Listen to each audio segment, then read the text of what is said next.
Welcome to today's webinar. This is the second in our Advertising, Media, and Brands Global Compliance Challenge series for 2022 through 2023. This year has provided unique challenges for businesses operating across the advertising, media, and brands industry. Aside from the impact of the pandemic, we are seeing a changing and challenging landscape due to increasing economic, consumer, regulatory, and compliance pressures. We expect this to continue in the year ahead. With increased exposure as a result of these pressures, we are hosting 4 webinars to support the advertising, media, and brands industry in navigating these challenges. My name is Marisol Mork, and I am a partner in our litigation practice based in Los Angeles. I'm co-leading this Advertising, Media, and Brands Global Compliance series and will be your host for today's webinar. Today, we will be focusing on data, technology, and tax. Future webinars, however, will look at trends like global anti-fitting and brand protection trends in the advertising, media, and brands hot topic space. We'll also be looking at the rise of ESG and global workforce challenges. Without further ado, I would like to introduce my colleagues who will be covering the topics on today's webinar. Shay Leach and David Naylor are both in our data privacy, cybersecurity, and digital assets team. Shay is here in the US and David in the UK. They will address key issues surrounding data privacy and technology. Following on from Shay and David, you will hear from Francesco Liberatore and Gorka Nevia, both partners in our competition team. As part of their competition update, they will discuss the EU Digital Markets Act. Gorka has recently joined the firm, having worked previously as a European Commission competition official, who we have recruited from the Commission's Competition Directorate. The final topic for today will be tax. This discussion will be led by our partner, Jeff Vanderwalk, who practices in our International Tax Practice Group. Let's jump right into our first topic of today and hear from our colleagues on the data privacy team. Shay and David, there's a lot going on in the world of AdTech and cookies at the moment, both in Europe and the US. Can you share a quick update with us? David, what's the latest from the UK? Hey Marisol, thanks for inviting us to join you today. It's a pleasure to be here. I'm actually going to talk about what's the latest from the EU, although it also has significant ramifications for the UK because we still operate under the GDPR, and although we have our own UK version of it, the decision I'm going to talk about today would likely be followed over here as well. So what I want to talk about is the decision by the Belgian Data Protection Authority, the APD, which it reached in February 22, so a little bit earlier this year, against the IAB. And this was in relation to the IAB's operation of its Transparency and Consent Framework, the TCF, and the use of TC strings. These are the fields of data which encapsulate each website user's advertising preferences. And this was quite a significant decision and has potentially material ramifications for the industry for at least the next year or two, I would say. So it was quite a complex case, and some quite complex and difficult issues were raised, and I'm going to summarize very significantly, so I hope people will forgive me for the summary. But in short, what the Belgian Data Protection Authority ruled on was essentially the use of personal data, so the processing of personal data, and the use of cookies for the purposes of targeted advertising. And in its decision, which, by the way, it shared with other European regulators before it published it, so it knew it had buy-in from the regulatory community as a whole, it looked first at the personal data question. And as many on the call will know, from a personal data perspective, at least in Europe and the UK, under GDPR, you have to have what's called a lawful basis for purposes of processing personal data. And personal data includes information about people's advertising preferences, what kind of marketing might be appropriate for them, and so on.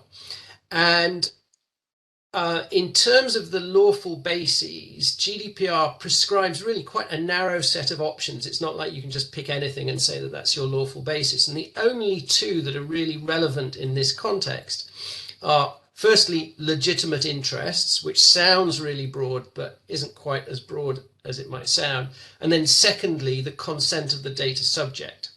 And so the APD, the Belgian Data Protection Authority, first of all looked at the question of whether or not the IAB could process, if the processing of personal data in connection with targeted advertising could be done on the basis of legitimate interests.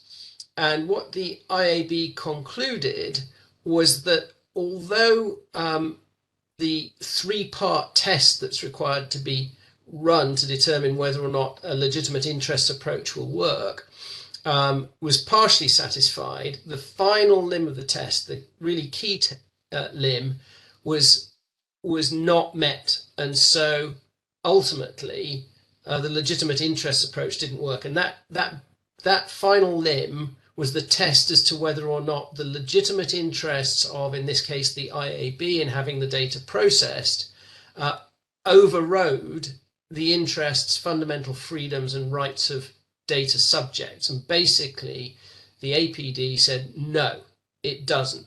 The rights of data subjects in their privacy overrides any legitimate interest that the IAB might have. So legitimate interests doesn't allow you to process personal data for the purposes of targeted advertising. Then the APD looked at, all right, well, if legitimate interest isn't available, if the IAB had sought consent, would consent of the data subject have been satisfactory? And I am summarizing here significantly, but essentially under GDPR, consent has to be clear and transparent and granular, and essentially it has to be capable of being understood by the people who are giving the consent. And so obviously this drives sort of detailed privacy notices and so on. And essentially the conclusion of the APD was that although potentially it could be remedied, although they didn't suggest how, in this context, the IAB would not have been able to rely on consent. And in its analysis, the APD basically said, look, the whole ecosystem is so complex and there are so many players, all of whom are receiving data through the chain of players that are involved in getting targeted ads onto websites. It's so complex that users are just not going to be able to understand this, even if you present the information. And on the basis that essentially it's too complex and too convoluted for consent to be given on an informed basis, the APD said, no, you couldn't rely on consent, or the IAB couldn't rely on consent either. Now that's pretty significant, given that it is, I think, probably impossible to get engaged in targeted advertising without using personal data. If we have a European regulator saying, well, it's really difficult to see how you can do that lawfully. But before we sort of just wrap up there, and I will be quick, they then looked at the use of cookies. And by the way, when I talk about cookies, the rules we have here apply to any kind of monitoring technology, or in fact any technology that allows the storage of information or access to information on user devices. So whatever I say about cookies would apply to other technologies like web beacons, pixels, local storage, and so on, if they're enabling the access or storage of information on a user device. And for the purposes of the legislation over here, to use any kind of non-essential cookie or other tracking technology, you have to have consent. And to get consent, you have to have GDPR level consent. And we've already discussed whether or not consent in the APD's view was an available option. And so essentially the APD said, well, use of tracking technologies in this context, again, have to have consent. Consent probably not valid in this case because the whole ecosystem is too complex. People don't understand it, and therefore no consent can be provided that's valid or has been provided in this context.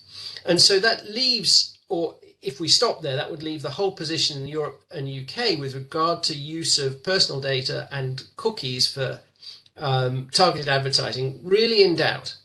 Now, I have to say, no one has pulled out.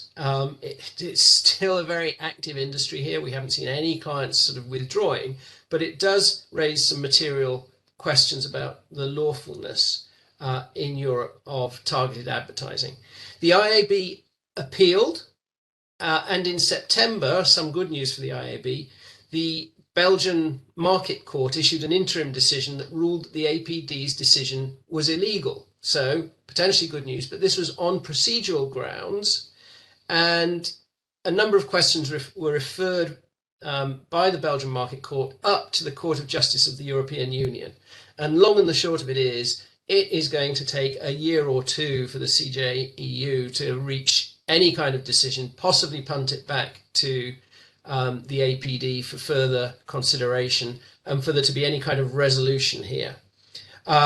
So that really does leave the position in some doubt. What I'll close with is just an observation that, of course, as far as we know, or as far as the market is moving, there is a direction of travel away from the use of cookies, and people are looking at digital fingerprinting and all sorts of other techniques to enable advertising still to be done on a user preference type basis, or at least a user demographic type basis.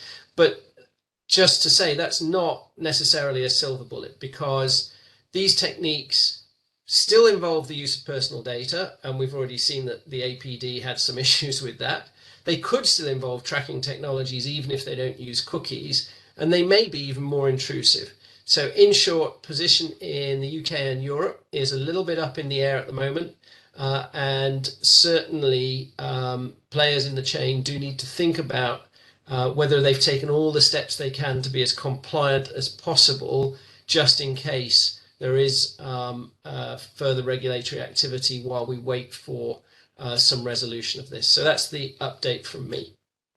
What an update. I mean, it really sounds like targeting advertising is on shaky ground there and things are in flux. So I'm sure you will be busy as time goes on.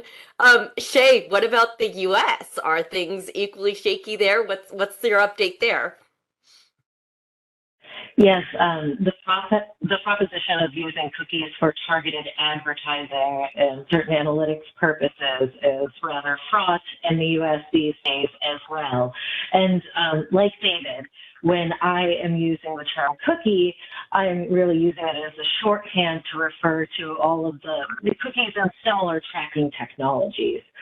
So as many of you on the call may know, we now have 5 comprehensive state privacy laws in the United States. The CCPA, which has been in effect for a while now and will be amended by the California Privacy Rights Act. So that's California. And then we have Colorado, Connecticut, Utah, and Virginia. Now, under all of those laws, the definition of personal information or personal data, depending on the law, is very broad and encompasses information that would be collected and processed via these tracking technologies as well, like in the EU. And interestingly, all of these laws now include the right to opt out of cookies. Now, I'd like to underscore that in the US now, it is primarily an opt-out regime versus the opt-in regime in the EU and UK. But there are a lot of technical implementation challenges that come along with that as well. Now, to get on a little bit more granular level on what these states are requiring, first of all, California was the first state privacy law, and it had this do not sell requirement. And so a sale was construed to be a disclosure of a consumer's personal information to another business or third party for monetary or other valuable consideration. But then when the CPRA came along, that law added the definition of data sharing. which means personal information disclosures for cross-context behavioral advertising, whether or not for monetary or other valuable consideration. And so the CPRA was plugging a gap that was perceived in the CCPA's definition of what a data sale is. Now, all of the other privacy laws passed subsequently included a right to opt out of targeted advertising. Now, these laws, in particular California, which is a little bit more ambiguous as to what a sale or a share is, the regulations under that law have made clear that that the regulators, the Attorney General in California, are going to consider processing of cookies for targeted advertising to be a sale. And as I mentioned, any processing of personal information for cross-context behavioral advertising is also a share. So, so now it's been made clear that companies, at least operating in one of these states, need to provide consumers the right to opt out of targeted advertising. And certain analytics, if those analytics aren't used exclusively for the purposes of the business from which the cookie data was obtained. So it gets more complicated after that because both California and Colorado are going to require companies to honor these browser privacy signals, which you may be familiar with. Some browsers and browser extensions permit individuals to transmit a signal, which basically indicates, please opt me out of unnecessary tracking technologies. These rights, these do not sell or share or target rights, will reach beyond the use of advertising cookies as well, because they will encompass disclosures of personal information regarding customers to social media or other companies for lookalike audience or custom audience ads, which is another way that ads are typically targeted to individuals. So a marketing manager will provide their customer list to a social media company and say, target our ads to these people and people like them. That will be a sale or a share or targeting advertising under these laws. So, so what's required then in that case, if you're doing that, typically, well, California requires a link that says, do not sell my personal information. Now, in addition to the link, some of these companies are using like GDPR style cookie banners, and that will be an option, but there are regulations around how that must be deployed. So the consumer's choice, for example, in California, will have to be presented symmetrically. And what that means generally is that you can't have the circumstance where you'll see in many cases where it'll be like, I accept all cookies or choose my preferences, because it takes the consumer more steps or more time to go through and select what those preferences are. So you'll actually have to be able to accept or decline necessary cookies, or then choose your preferences, for example. That's just if you use one of the cookie banners.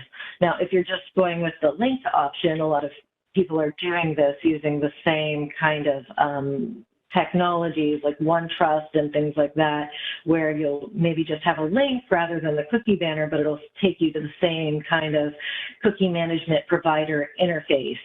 And in that case, you're going to probably have to have two workflows to receive those do not sell, share, target requests, where one will be effective for cookies because you click the button to opt out of cookies, but that won't necessarily opt the individual out of those data transfers of CRM data for custom audience or lookalike ads.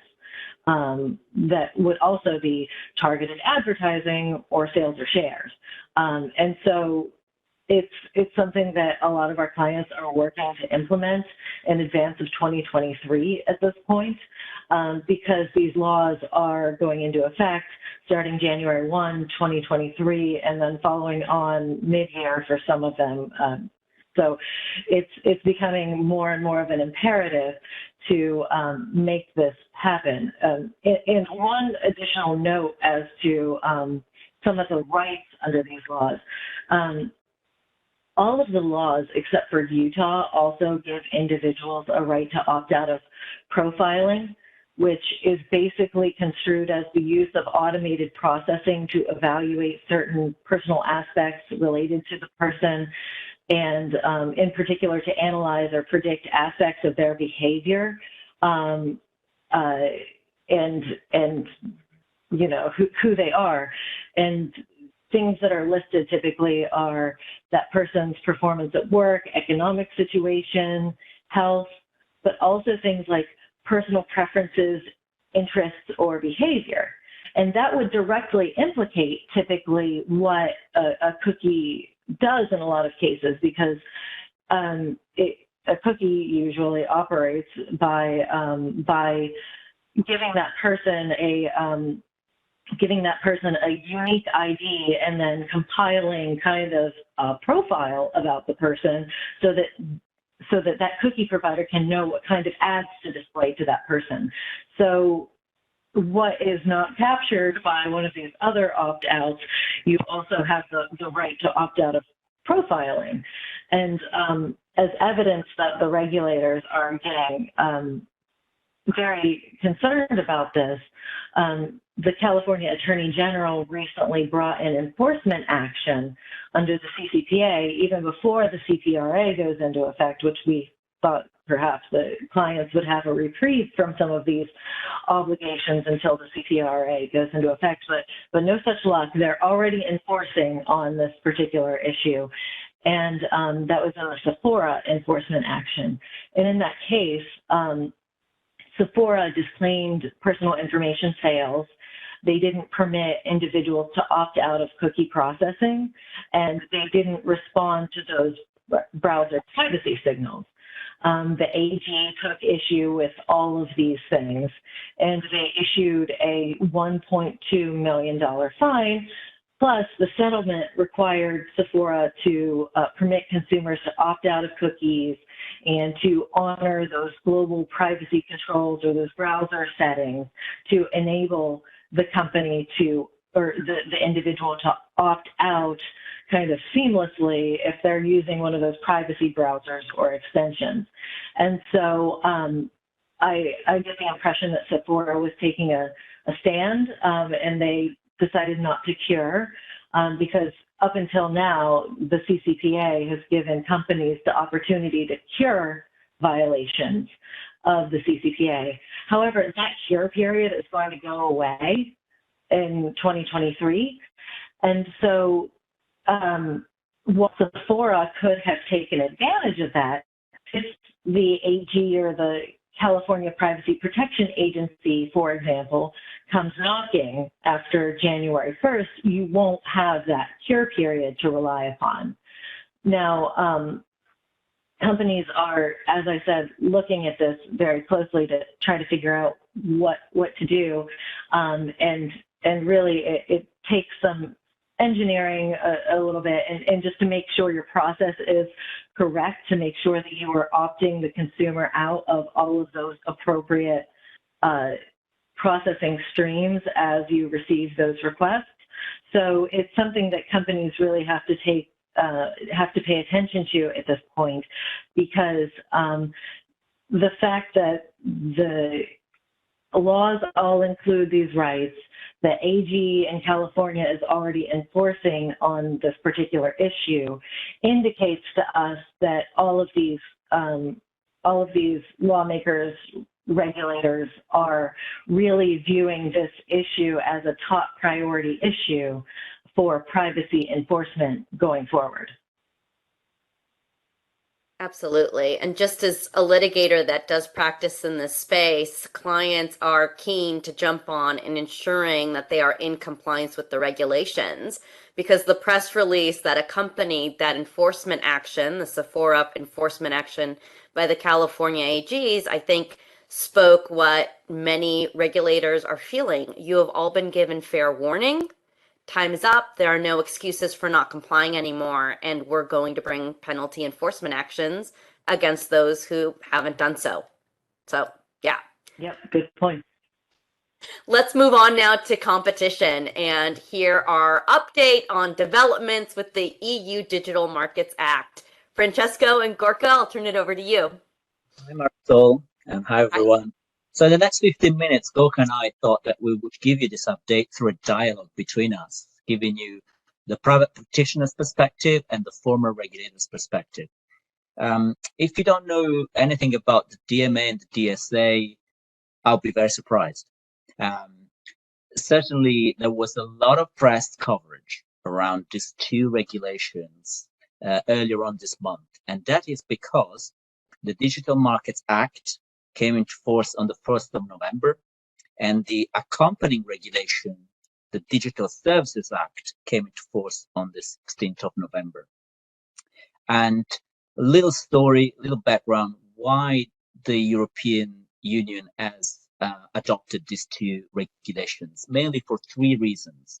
The first one is to introduce contestability in digital markets, based on the perception that digital markets are really, there are entrenched positions in these digital markets, and there are certain companies that are essential trading partners. So, linked to this first reason, it's some of the obligations that are introduced through these two regulations will be directed only at a few companies. So these big tech companies that are essential trading partners. But I think the implications will be wider. This is relevant for this audience, because indeed, if you have a relation, if you're active on digital platforms, you will see changes in your dealings with these digital platforms. And also there will be some obligations that will be cascaded onto also your dealings with your customers. The second reason is a perception that general competition law is insufficient to deal with these issues. That's why the European Union introduced additional ex-ante regulation, and I'm sure Gorka can tell you his perspective on how difficult it is to bring competition law enforcement action.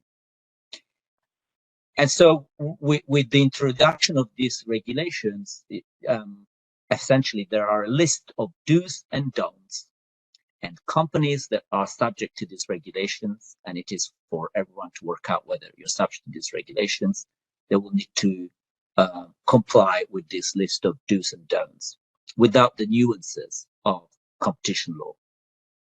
And the third reason is the European Union was trying to prevent that each member state would come up with their own way of dealing with these issues. So it is to ensure that there is one European digital market, and that the rules are the same across the EU and indeed the EEA, the European Economic Area. Quick, perhaps having told you the story of how these two regulations came about, Gorka, I'm going to turn to you, and from your perspective, what are the main scope of each of these two regulations? So what does the DMA has as its objective? What does the DSA has as its main objective? Yeah, thank you very much, Francesco, and hello to everybody, and thank you for coming and listening to us, look, what you have said is completely correct, and I can tell you at the level of war stories and situations that people at the European Commission have been frustrated with is like 20 years ago, 15 years ago, 10 years ago, Google would come and tell you, look, I'm the new guy, I'm an innovator, and this is a very innovative and changing market, and someone else will come and will replace me because this is the way the new economy goes. And then what we have seen in practice is that for 20 years, these companies have been there. Apple has been there for a very long time. Facebook has been there for a very long time.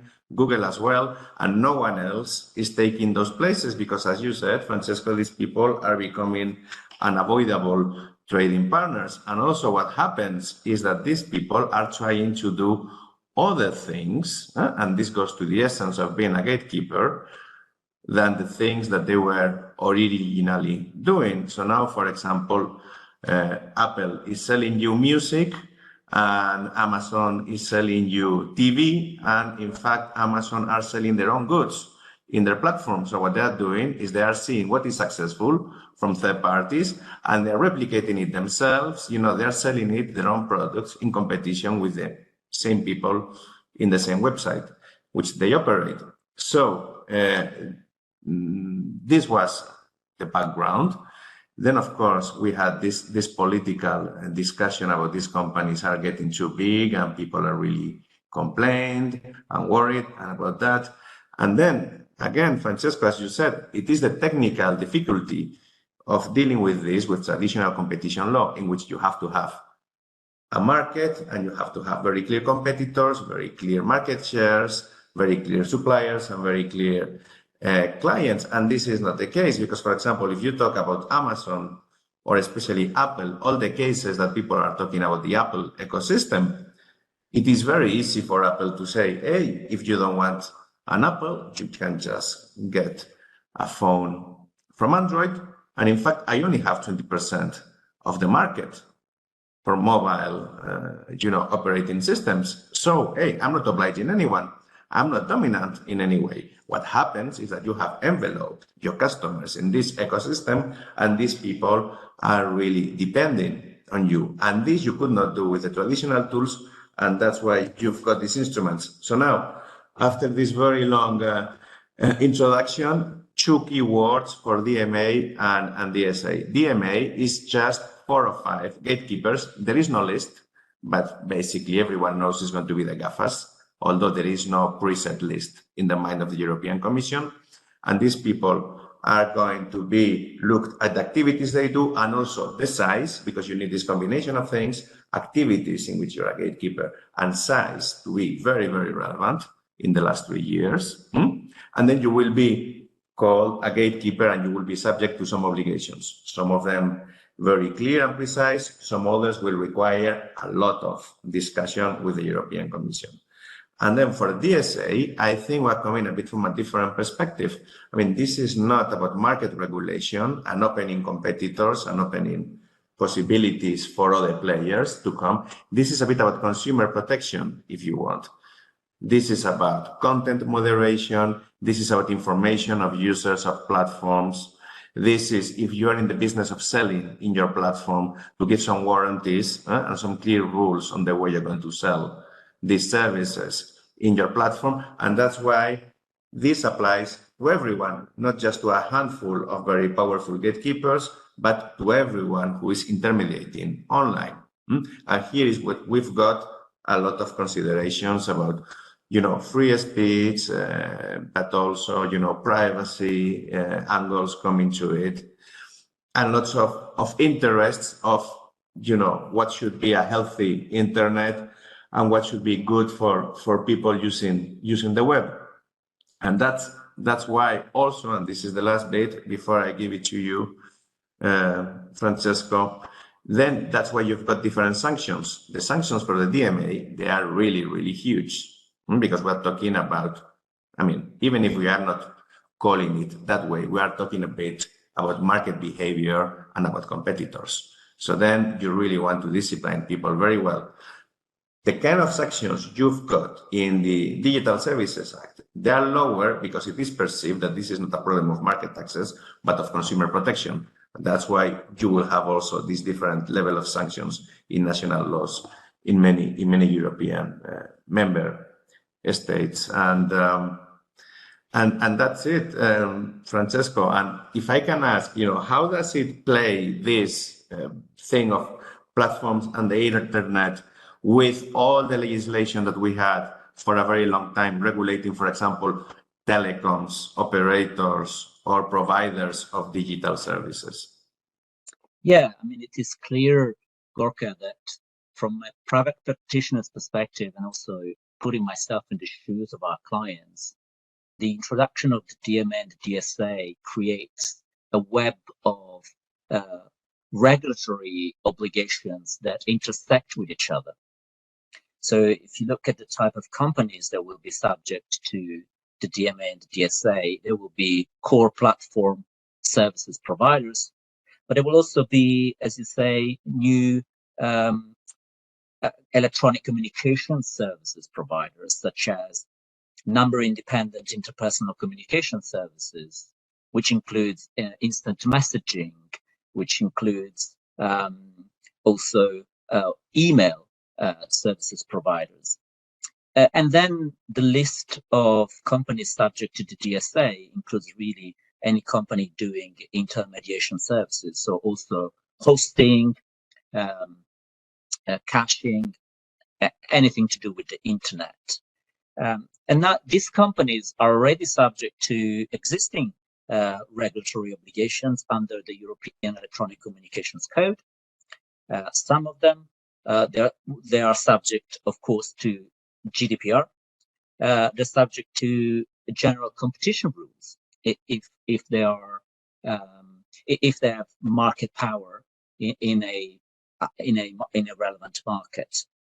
In addition to this, there are new legislation that is coming and down the pipeline, such as the EU Data Act and the e-privacy regulation, which will be replacing the Privacy Directive.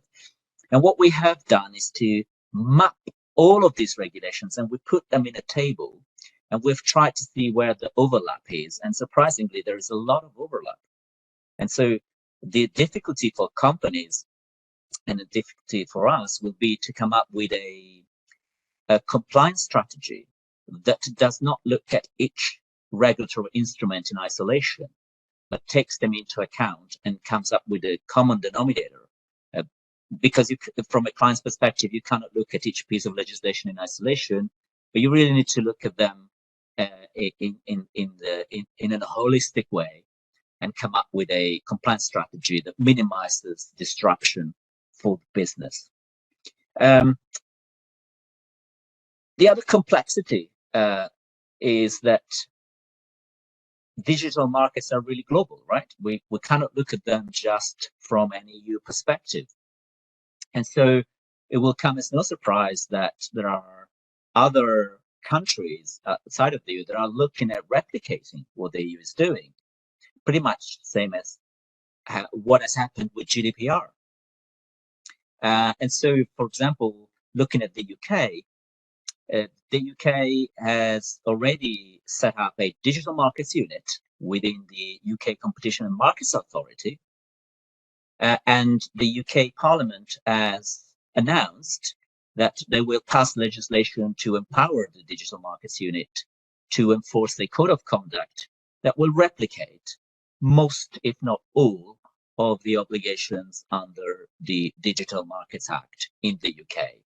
And similarly, there is the Online Safety Bill, which will soon come into force and will be enforced by Ofcom, the communications regulator in the UK. And the Online Safety Bill would be essentially the Digital Services Act in the UK. So similar legislation to regulate big tech is also being discussed in the US. And so what we're seeing is that the authorities that are competent to enforce these new regulations have realized that they really need to talk to each other. So from a client's perspective, it's not enough to even look at all of this web of regulation just in the EU. But if you have a global business, you need to bear in mind that the authorities are talking to each other. So if you are under investigation in one country, you can be pretty sure that the same problem will arise also in another country. And so having a council that is able to leverage a global platforms is so important. Again, because you need to look at the global picture. And I think as an enforcer, Gorky, I'm sure you have a lot of experience in the European Commission talking to the DOJ, to the FTC, to the CMA. We have spoken many times, in different periods of my career. There was a time I was coordinating a lot with the US. In another time of my career, I was coordinating a lot with Japan and in Korea, in other types of investigations. And people talk to each other. And then what is important is that there is not a very clear picture and everyone knows what they're doing very well, because this is part of a very clear and simple system. What happens is that everyone is doing this patchwork of legislation at the same time, trying to cover similar things from different perspectives, and many people also at regulatory level in the authorities, they are not really sure of the overlaps and the relations. So that's why it is very good to have this kind of unified approach, because you can get your own narrative as a company, knowing if you are a regulated company or if you are someone who wants to use the regulation as a sword to defend yourself against someone, and to have this unified narrative that you can share with authorities so that they talk to each other also in a unified way, because otherwise, experience shows that there is a lot of noise in these conversations, and that sometimes, there are unintended consequences coming from that noise. So Marisol, that's all we could cover in 15 minutes, but we have a very comprehensive client briefing that we would be delighted to share with the audience. That's wonderful. Thank you both so much for that very informative discussion. And yes, I think our audience members will definitely benefit from that client briefing that we'll include in the materials. Thank you. Let's turn now to our final topic on tax developments. Jeff, what developments impacting tax issues should our audience members be aware of? Let me ask if Rob O'Hare is with us and is able to join me in speaking to the tax issues. Rob, are you here? Yeah, I made it. Oh, he did make it. did. Let me just take a quick moment to introduce you, Rob.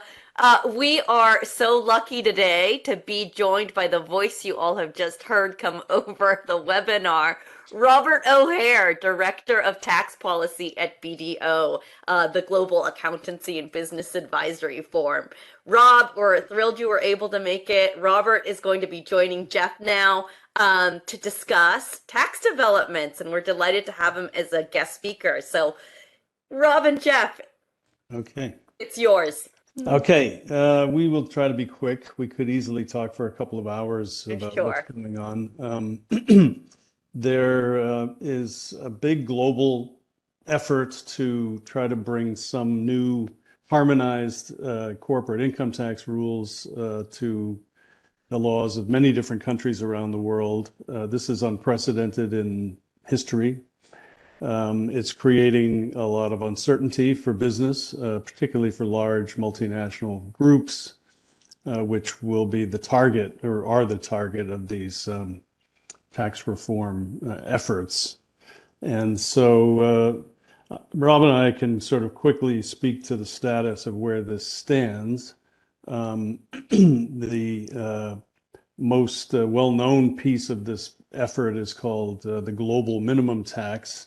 It's been reported on pretty extensively in the press as a kind of 15% minimum tax that would be adopted by pretty much every country that has any significance in the global economy. There's another piece, though, which is more about reallocating taxing rights between countries. And that second piece is known as Pillar 1, and the global minimum tax is known as Pillar 2. So I'll spend a minute or two just sort of talking about where we stand with Pillar 1, and Rob can take the lead then on Pillar 2, and then we'll wrap it up with sort of the main takeaways for clients in this area. Now, Pillar 1, as I said, involves kind of changing the traditional rules about which country gets the right to tax international business income. It's very political. There's a history here that we don't have time to summarize, but the G20 leaders, for example, in their statement in November this year, mentioned the ongoing work on both Pillar 1 and Pillar 2, as they've done for the last few years after each of their meetings. This is about which countries really get to regulate through taxation the sales of very large multinational businesses. And it stemmed originally from the same concerns that we just heard about in sort of internet regulation generally, from the large technical giants like Google, Apple, Amazon, etc. But it's broadened to cover basically any industry. So companies, even if they're not if they're not sort of internet based, or if they're not currently big enough to be within the scope of these proposed rules, they do need to pay attention to where this is going, because it's really the future of income tax on international business income. Now, the status of Pillar 1 at the moment is very much that it's on the back burner. Pillar 2 is more likely to happen and become reality in the foreseeable future. Pillar 1 would require all the countries that agree to implement it to enter into a treaty, a multilateral tax treaty, which is basically a new thing. And those countries' legislatures, or whatever their process is for ratification of treaties, would have to ratify that treaty. The United States has not ratified a new income tax treaty for over 10 years. The Republicans in Congress have made it very clear that they are not in favor of this whole global tax policy project as it stands at the moment, because they see successful large U.S. global multinationals as the target for a revenue grab in the form of taxation by other countries. And so now, with the Republicans in control of the House, as well as the continuing sort of split in the Senate, there's no real prospect of the U.S. adopting the Pillar 1 proposals or ratifying a multilateral treaty in the foreseeable future. And the rest of the world realizes that, and therefore have delayed the proposed sort of timing for implementation of Pillar 1. The Europeans, though, would very much like to do it, and the OECD, which has been leading all this, the sort of the technical aspect of this tax policy work, continues to sort of put out discussion draft papers on various issues, and there are a zillion issues.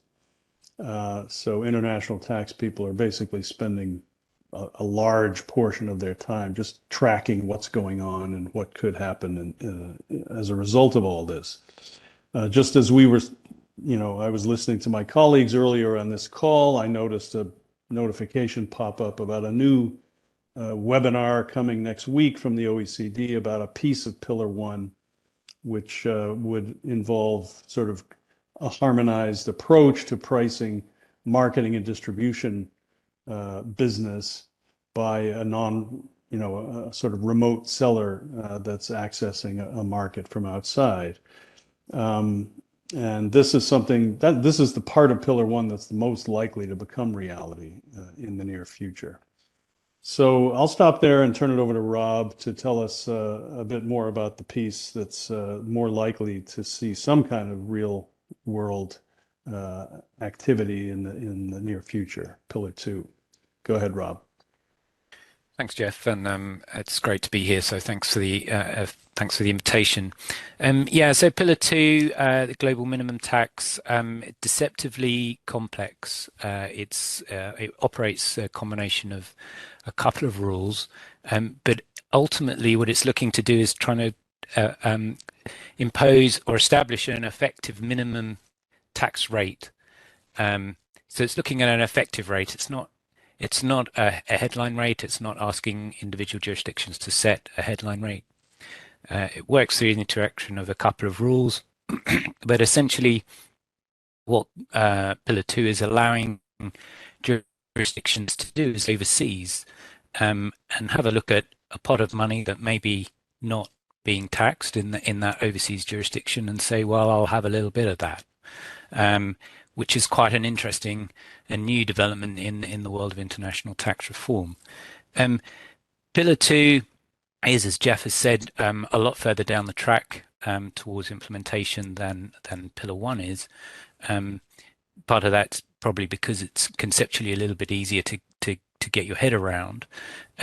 Model rules were released by the OECD about a year ago. Commentary came along in the spring. And we're expecting an implementation framework imminently, certainly before Christmas. And the G20 continue to reiterate their support. But that isn't to say that it's without its problems. Because of that cross-border element, allowing jurisdictions to look into different jurisdictions and kind of assert a taxing right over overseas profits. There's quite an active debate over the legal status of Pillar 2, especially one aspect of the rules, which is a kind of backup rule, which is a rule that says that you can tax so-called under-taxed profits. So there are issues there around the interaction of the rules with double tax treaties, which has been the traditional way that countries have decided who has the primary taxing rights over profits and income that arise in or across jurisdictions. And even when it comes to saying that there are model rules out there, implementation is a little bit sketchy. The UK is by far and away, surprisingly enough, the furthest down the track. They ran a consultation quite early on. They had draft legislation which closely aligned to those model rules. They have, despite a wobble under Liz Truss's premiership, they have made it into draft legislation for inclusion in the finance bill next year. They intend to implement the first primary rule, the income inclusion rule, by the end of next year. And they'll with a domestic minimum tax as well, so which allows it to look at completely UK groups, and then that backup under tax profits rule they expect to implement a year later. There have been some consultations in other jurisdictions, off the top of my head, Switzerland, Canada, Ireland, Singapore, the Netherlands, I think, have all released consultations, but nothing more than that. And so the main action is really at the EU level. A draft directive, again, was quick off the blocks. I think it was the first piece of legislation a couple of days after the model rules.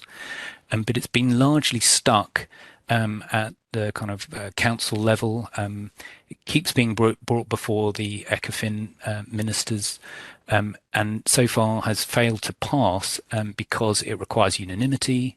Tax is one of those issues at the EU level that requires unanimity, and so any one member can veto adoption. Originally, the stick in the mud, if you like, was Poland, but when they agreed or removed their objections, Hungary stepped in, and now they are the sticking the obstacle to implementation. Query whether that's a political move related to negotiations over their recovery funding, which is an issue that's been addressed now, and it's back in front of the ECOFIN meeting next week. So we'll wait to see if it actually kind of finally makes it through that. Clearly, frustrations are running high in Europe. This is largely a project that has been driven, the whole Pillar 2 project has been driven by the Germans and the French. And in September, kind of peak of irritation, the French, Germans, along with the Italians, the Spanish, and the Dutch again, issued a statement saying that they would unilaterally go ahead and implement this by using any possible legal means.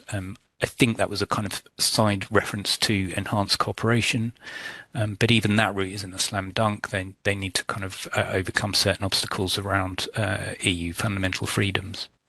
And that's all to not even mention the US. So much of this is relevant to US businesses, and there's no direct indication that US are about to adopt Pillar 2. But Jeff, they did introduce a minimum tax on book income, but presumably that's not the same thing. Yes, in a peculiar sort of development. The OECD a year ago, I think, expected that the Biden administration would be able to just push through the Pillar 2 rules that were going to come out soon as model rules. Well, that didn't happen thanks to Senators Manchin and Sinema in the U.S. Senate.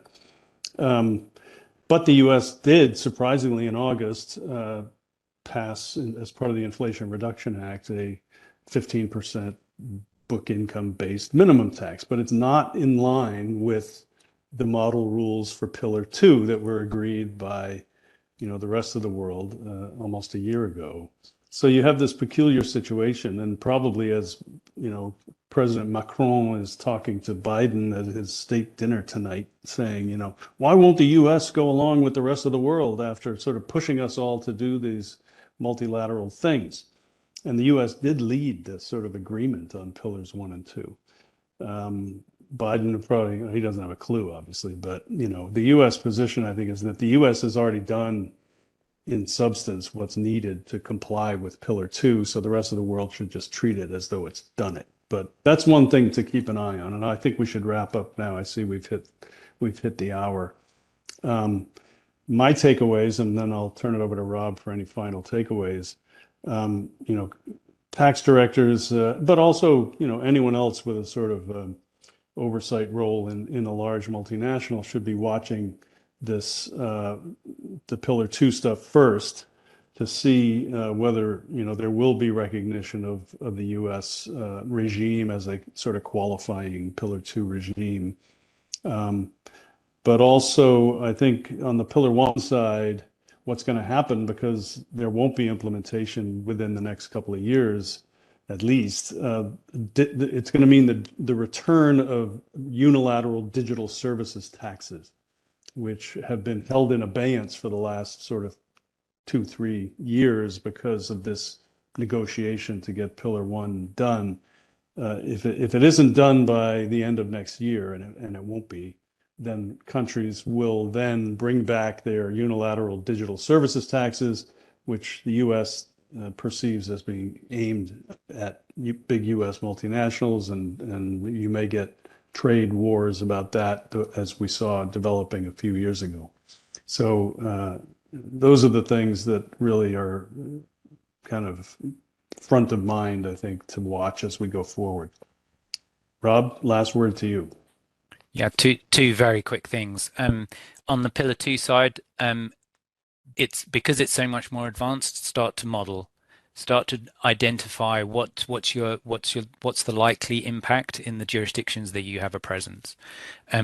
Clearly, that's relevant to your bottom line and all the rest of it, but because of the complexity of these rules and the way that they interact, and they will interact across borders, also make sure that you are able to get the data that you will need to make the calculations in order to work out whether you're in the rules, and if you are, how they're going to impact you. So it's another layer, and what we're experiencing, or what we're discovering at BDO, is that a lot of clients are struggling with that initial phase. So do that. And then the other thing just to mention is the world is still spinning, and it's changing, and digitalization isn't stopping. The global economy is changing continuously.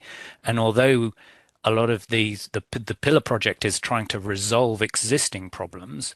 There are new problems that are coming over the horizon. So just keep an eye on the OECD projects and the kind of the major kind of mega trends that are coming over the hill as well, because that is going to add further change, and change brings complexity, and complexity brings disputes. So the more that you can know, the more you can prepare, and the fewer problems, fingers crossed, you'll have in the future. And I'll stop there. Thanks, Marisol. Thank you both. Seeing no questions in the Q&A, we'll go ahead and thank everyone for joining today's webinar. As I mentioned earlier, this is just the second webinar in our series. We hope that you'll join us for the future planned webinars. Our third webinar on January 12th will cover global anti-counterfeiting and brand protection trends, as well as advertising, media, and brands hot topics.